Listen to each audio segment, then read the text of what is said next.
Election করার লাগিয়া কাগজ দিয়ে আইছি এবং রিসিপ্ট কপি নিয়ে আইছি যাতে এসব করা বন্ধ। এটাই সরকারের কাছে আমাদের আবেদন।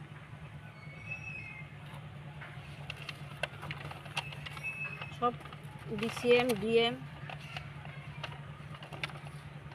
অফিসে জমা দিয়েছে কাগজ। কতদিন আগে দিয়ে রাখছেন এটা? তো কালকে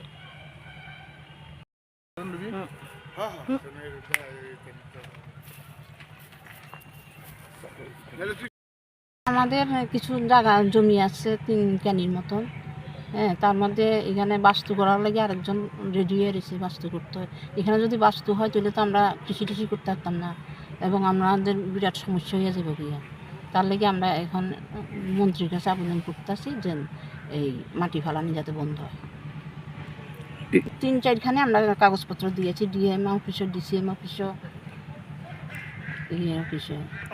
তারা একবার করাটা তো ঠিক না, আরেকবার করতে পারে, এই ধরনের উক্তি দিতে আছে তারা। মানে আমরা তো জল টল আটকে যাবো, জল যাইতেই পারতো না। নদী আছে একটা সামনে, নদীতেও যাওয়া যেত না, যার ফলে সব কিছু বন্ধ হয়ে যাবে। তো আছে যে অমিত দেবনাথ নামে একজন আছে বিখ্যাত, সেই সব করতে আছে। তিনি কি মানে জমির কি জমি শুনতে আছে, জমি মাফিয়েই তিনি আন্দোলন।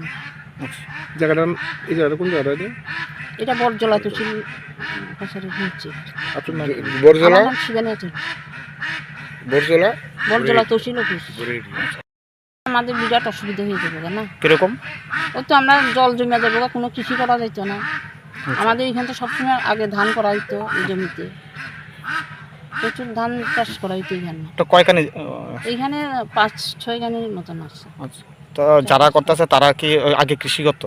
আগে কৃষি করতো। এখন কি করতে লাগে চেষ্টা করতেছে? এখন তো তারা বেচা বিক্রি করানোর লেগে খুব চেষ্টা করতেছে, যার ফলে কৃষিকাজ বন্ধ হয়ে যাবে গিয়া।